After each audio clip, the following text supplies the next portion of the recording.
Look, I am not going to sit here and pretend I was some kind of saint at the Celestial Accord Academy. My name is Veko, and yes, I was absolutely the kind of student who thought it was hilarious to mess with the new kids. Me and my crew, Zarn, Quilp and Tessa, we had a reputation, a good one, if you ask me, a terrible one, if you ask literally anyone else on campus. The academy was one of those fancy multi-species educational facilities, right? Real prestigious.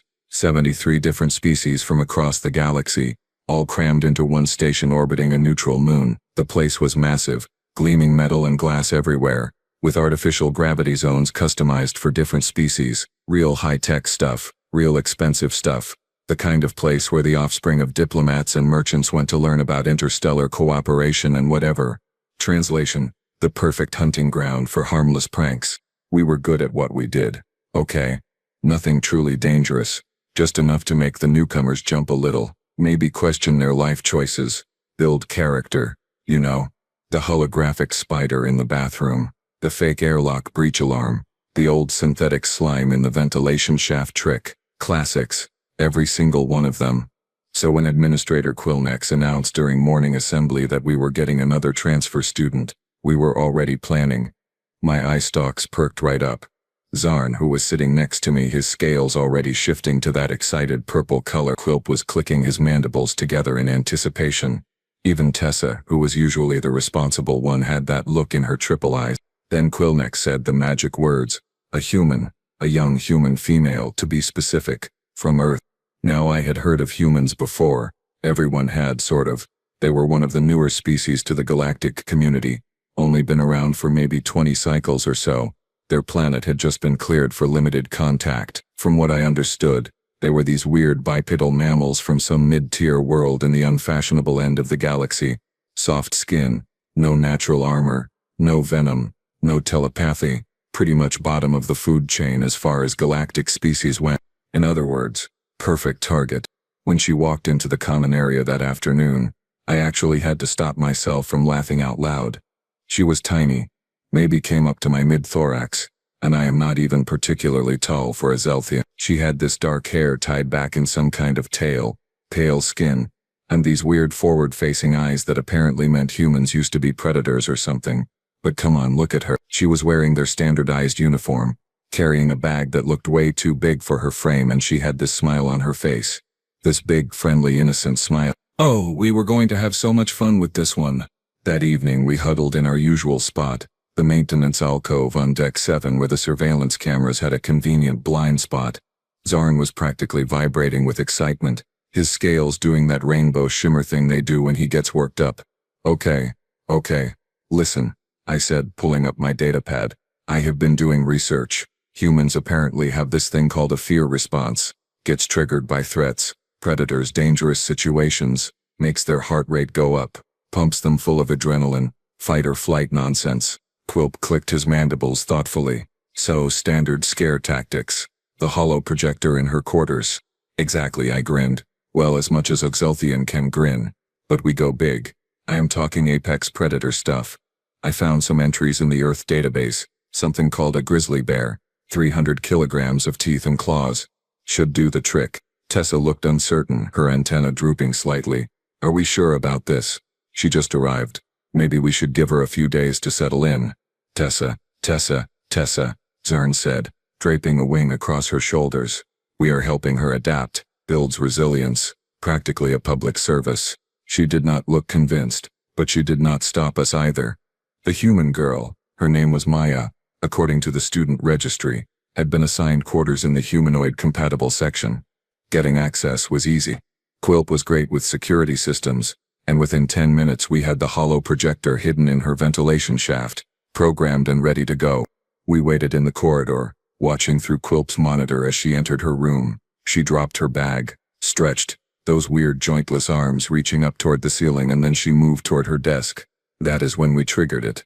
The holographic grizzly bear materialized right behind her, massive and snarling, its teeth bared, its roar echoing through the small quarters. The detail was perfect. I am talking every hair individually rendered, saliva dripping from its jaws. The smell of wet fur pumped through the atmospheric controls. Our best work yet. Maya turned around. And here is where it got weird. She looked at the bear. The bear roared at her, swiping one massive paw through the air. She tilted her head slightly, the way you might look at a mildly interesting insect. And then, I swear on my ancestors' molted shells, she smiled.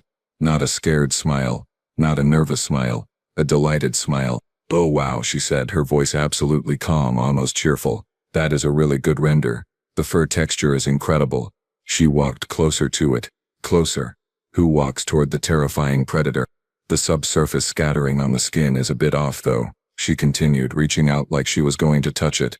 "And grizzlies do not usually show their teeth like that unless they are actually attacking. This is more of a threat display posture, but the vocalizations are wrong for that behavior." In the hallway, the four of us just stared at the monitor. "What," Quilp said flatly, "is happening right now?" The bear disappeared as the program timed out. Maya shrugged, went back to unpacking, and started humming some kind of tune. "Okay," I said, my confidence only slightly shaken. "Okay, she is smart. Figured out it was a hologram. That is fine. That is actually impressive.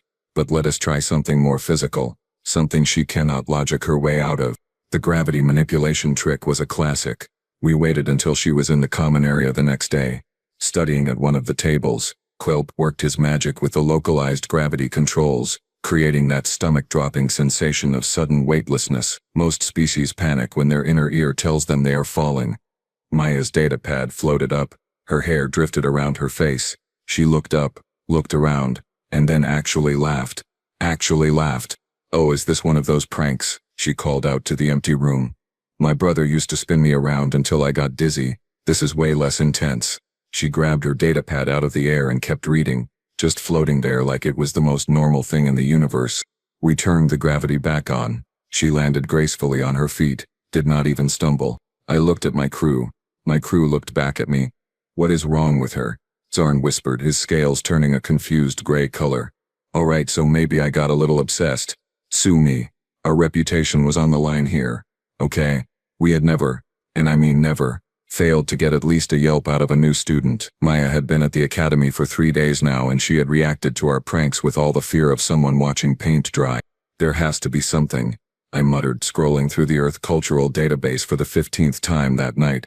"Every species has fears. It is basic survival instinct." Zorn was pacing back and forth, his tail lashing in frustration. "Maybe humans do not have fear. Maybe they are just broken." "Do not be ridiculous," Tessa said, though she looked just as puzzled as the rest of us. "I have been reading their literature. They have entire entertainment genres based on fear. They call them horror movies. They deliberately scare themselves for fun." "That is insane," Quilp clicked. "Who does that?" "Humans, apparently," Tessa replied, scrolling through her own datapad. "And look at this. Arachnophobia, fear of spiders. Acrophobia, fear of heights. Nyctophobia, fear of darkness. They have names for hundreds of specific fears." I sat up straighter, my eye stalks focusing. Okay, now we are getting somewhere. We have been thinking too small. We need to combine everything. A full sensory assault. And I know exactly where we can do it. The simulation room was typically used for emergency training scenarios, but Quilp had administrator access because his parent worked in station security. We spent the entire next day programming the perfect nightmare scenario. Darkness, check.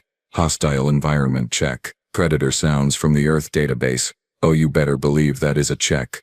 We threw in everything. Sudden temperature drops. The sound of things moving in the shadows. Even simulated rain and thunder, because apparently humans have a fear of storms called astrophobia. Getting Maya to the simulation room was easy. We just told her it was a mandatory orientation exercise for new students. She showed up right on time, still with that friendly smile, completely trusting. I almost felt bad. Almost. "Okay, Maya," I said, trying to sound official. "This is just a standard environmental adaptation test. Nothing to worry about." "Cool," she said, stepping into the simulation chamber. "Do I need any equipment or—" "Nope, you are good," Zorn said quickly, already keying in the program start sequence. The door sealed behind her. We rushed to the observation window. The lights went out. Complete darkness. Then the sound started. Growling, snarling, the kind of deep throaty noises that trigger every prey instinct in the book. The temperature dropped 15 degrees in seconds. Thunder crashed overhead, so loud I felt it in my chest plates. Rain started pouring, simulated but convincing. Red eyes appeared in the darkness, moving closer. The ground beneath her feet became uneven, unstable. We watched, waited for the scream, the panic, the inevitable moment when she would pound on the door begging to be let out. Maya stood there, tilted her head up toward the simulated rain, and then, and I am not making this up, she spread her arms out and spun in a circle. "Oh, this is nice," her voice came through the speakers. "Reminds me of camping." "Camping?" Quilp repeated weakly. "What is camping?" I demanded. Maya walked forward, completely unbothered by the darkness, the sounds, any of it. She reached out and her hand passed through one of the holographic predators. "Yeah, my family goes camping every summer. We hike out into the wilderness, sleep in these fabric shelters called tents. No electricity, no climate control, just us and nature." The four of us stared at each other in growing horror. "Last year," Maya continued, her tone conversational like she was discussing the weather, "a black bear actually came into our campsite at night. Dad had to scare it off by banging pots together. It was pretty exciting actually." "A real bear?" Zarn whispered. "She encountered a real predator and she calls it exciting?" "Oh, and there was this one time," Maya went on, apparently happy to have an audience even though she could not see us, "when a spider the size of my hand crawled into my sleeping bag. Australian huntsman spider. Totally harmless, but my mom still screamed. I just picked it up and put it outside." Tessa made a strangled sound. She was terrified of the tiny arthropods in the station's hydroponics bay, and those were barely a centimeter long. "The size of her hand," Tessa repeated faintly. "And storms." Maya laughed. "Please. You have not lived until you have been in a Midwestern thunderstorm. Lightning so close you can feel the static in the air, tornado warnings on your phone, hail the size of golf balls denting cars. We used to sit on the porch and watch them roll in." I turned off the simulation. The lights came back on. Maya looked slightly disappointed. "That was fun," she said as we opened the door. "Is there a level 2? "No," I said, my voice coming out smaller than intended. "No, that was it. You passed." She shrugged, smiled that same friendly smile and walked out, humming again. We stood in silence for a long moment.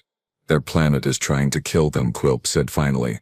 "Their own planet is actively trying to kill them and they go camping in it. For fun. We made a terrible mistake." I agreed. "So here is the thing about humans that nobody tells you, probably because nobody lives long enough on their Deathworld to properly document it. They are friendly. Like aggressively friendly." And Maya, bless her terrifying little heart, decided that our failed scare attempts were us trying to play with her. She found us in the cafeteria the next day, her tray loaded with what looked like colored paste and synthetic proteins. She plopped down right next to me, uninvited, grin. "Hey, so I was thinking," she said, stabbing her fork into something purple. "You guys have been trying to show me your idea of fun, right? The holograms, the gravity thing, the simulation. So how about I show you some human fun? We can play some games from back home." The four of us exchanged glances. How bad could it be, right? Wrong. So incredibly wrong. "Sure," I said, "because I am an idiot." "What kind of games?" Her eyes lit up. "Oh, this is going to be great. Do you guys have a gymnasium?"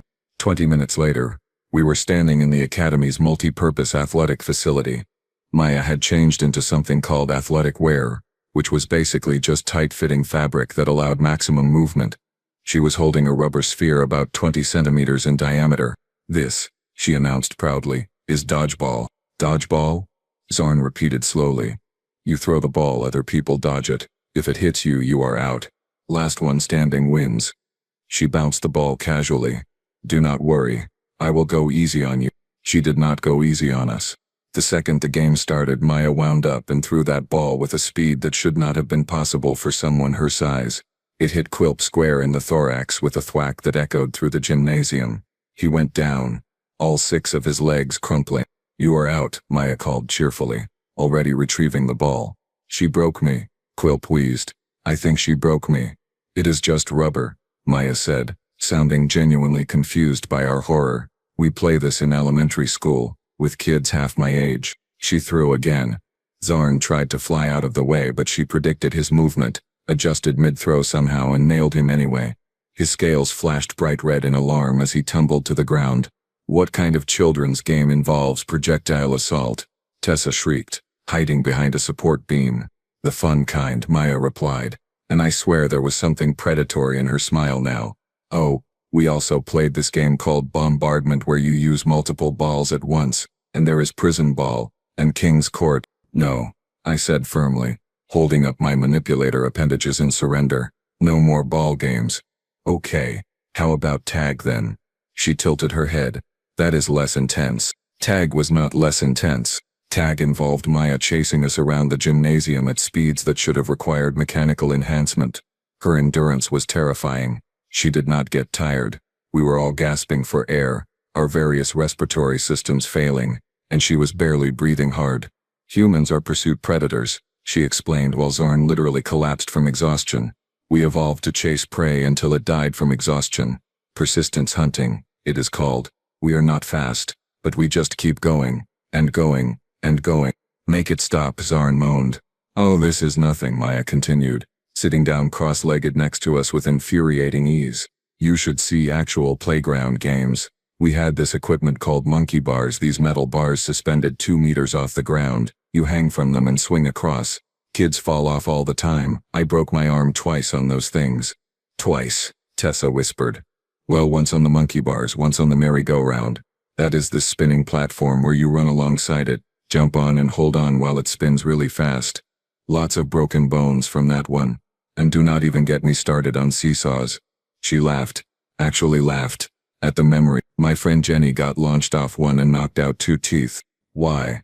I managed to croak out. Why would your caretakers allow this? Maya shrugged. Builds character. Plus it is fun. Oh, and we used to have this game called Red Rover where you literally form a chain and try to break through other people's linked arms. That got banned at a lot of schools for being too dangerous. And you played it anyway? Quilp asked weakly.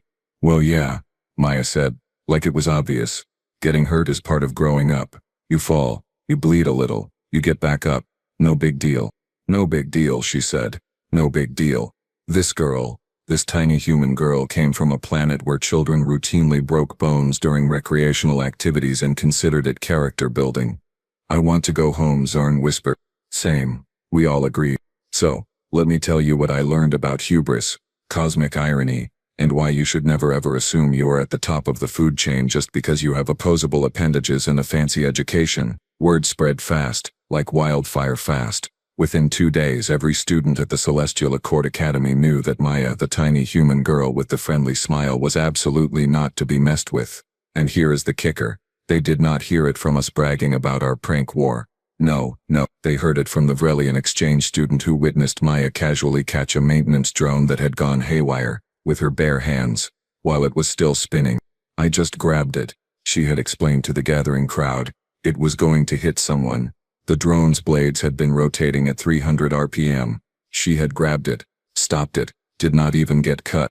Suddenly Maya was the most popular and simultaneously the most avoided student on campus. Popular because everyone wanted to hear her Deathworld stories. Avoided because everyone was terrified she might accidentally kill them while demonstrating. I watched from a safe distance as she sat in the common area, surrounded by a group of students who were hanging on her every word but also looked ready to bolt at any second. So, anyway, Maya was saying, my little cousin, he is only 7. He decided to climb the tree in our backyard. Got about 10 meters up before the branch broke, fell straight down, landed on his back, got the wind knocked out of him. He cried for like 5 minutes and then climbed right back up. The Quilothian student listening looked like they were going to faint. Your youngling survived 10-meter falls, they stammered. I mean, he was sore for a few days, Maya admitted. But yeah, kids are pretty bouncy. We are actually built to take impacts better than most people think. High bone density, shock-absorbing cartilage, efficient healing. Plus, we learn early how to fall properly. I found Tessa later that day in the library. She was researching Earth with the intensity of someone preparing for a dissertation defense. Did you know, she said without looking up, that human children lose their teeth, like their actual teeth just fall out of their heads, and then new ones grow in. What? Why? Apparently it is a normal developmental process. They call them baby teeth. She looked up at me, her 3 eyes wide. Veko, they are apex predators who have a built-in spare set of teeth. What kind of evolutionary pressure requires backup teeth? I sat down heavily. I think we need to apologize to Maya. You think? We found her in her quarters that evening. The 4 of us stood at her door like students called to the administrator's office. I knocked. Well, I tapped the door sensor. You know what I mean? Maya opened the door, saw, and her face lit up with that same genuine happy smile. Oh, hey guys. What is up? We need to apologize, I said quickly, before my courage failed. The pranks, the scares, all of it. We were trying to mess with you because you were new, and that was wrong. Her smile faltered. Wait, those were pranks? I thought we were playing. I thought you were trying to be friends. And just like that, I felt like the smallest creature in the galaxy. You were not scared at all? Quilp asked quietly. Scared? No, I was excited. Nobody ever wants to do fun stuff with me at first because I am always the new kid. I have moved 6 times because of my mom's work. You guys were the first people to actually interact with me when I got here. She looked genuinely sad now. I thought we were bonding. Zarn made a sound like air escaping from a valve. You thought simulated mortal peril was bonding? Well, yeah. You put effort into it. That simulation was really well programmed. She paused. Was I supposed to be scared? I am so sorry, I did not realize. I was just trying to show you guys that I could keep up, that I wanted to be friends. There was a long, painful silence. We are idiots, Tessa said finally. Complete idiots. I agreed. Maya's smile came back, smaller but genuine. So, we are friends now? For real? Yes, I said quickly. But maybe we do friendship activities that do not involve projectiles or physical exertion. Deal, Maya laughed. But you are missing out. I was going to teach you all double Dutch jump rope next. What is double Dutch jump rope? Zarn asked cautiously. 2 ropes spinning in opposite directions while you jump between them. It is great cardio. No, we all said in unison. Maya just grinned. So here is what I know now. 3 months later, Maya is genuinely one of the kindest, most thoughtful beings I have ever met. She helps Quilp with his engineering homework. She taught Tessa how to braid her hair appendages.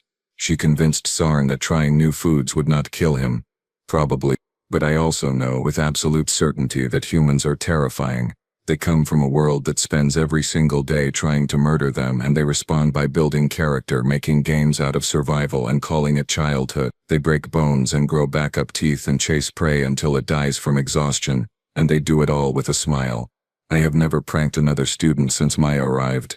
Not because I lost my nerve. Not because I grew up or matured or found enlightenment, but because, if I learned anything from this experience, it is this. Never, and I mean never, underestimate a species that considers falling out of trees a normal part of growing up. Also, Maya joined the Academy's first contact diplomatic training program. She wants to be an ambassador.